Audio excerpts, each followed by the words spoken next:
Unmanned aerial vehicles, also known as UAV or drones, have been around for centuries.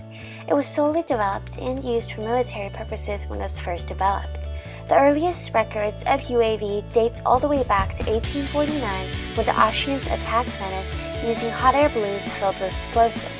The definition of UAVs nowadays depends on their capability to return successfully after mission. The first true UAV is developed in the late 1950s, but the experimentations have begun long before. World War I spanned from 1914 to 1918. In 1915, the British military used aerial photography to gain advantage over the Battle of Neuve-Chapelle. In 1916, the U.S. first began to develop the UAV technology.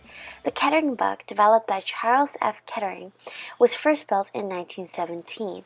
It can travel up to 70 miles away. There are three sets of data needed for the UAV: wind speed, wind direction, and actual distance to target. After calculating how many revolutions the engine needs to make to destination, the plane is released.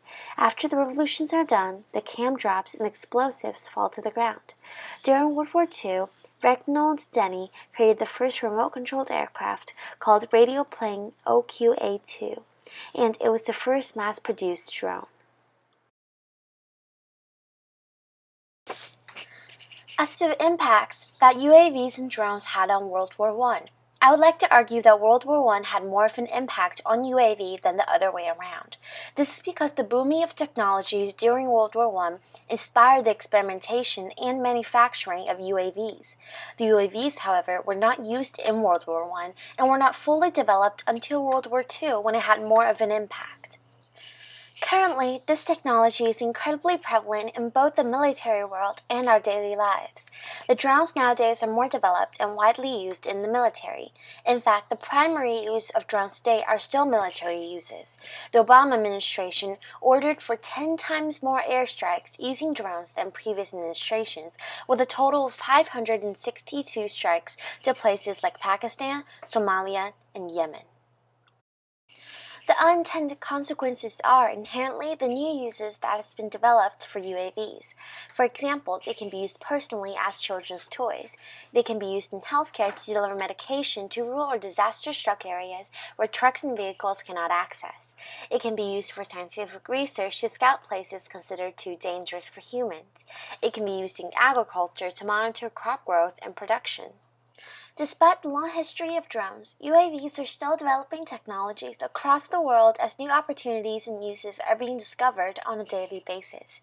At the end, I interviewed Dr. Beichman and asked him about his opinions on drones and the regulations surrounding it. I think who can fly them and where they can fly them is probably the most important regulation. Depending on the level of drone you're looking at, if you're looking at, I would say, military-grade drones, or even the upper end of the civilian-level drones, that maybe having a government body like the FAA does for airplanes, having a government body that regulates where drones can go and who can fly them would be very useful.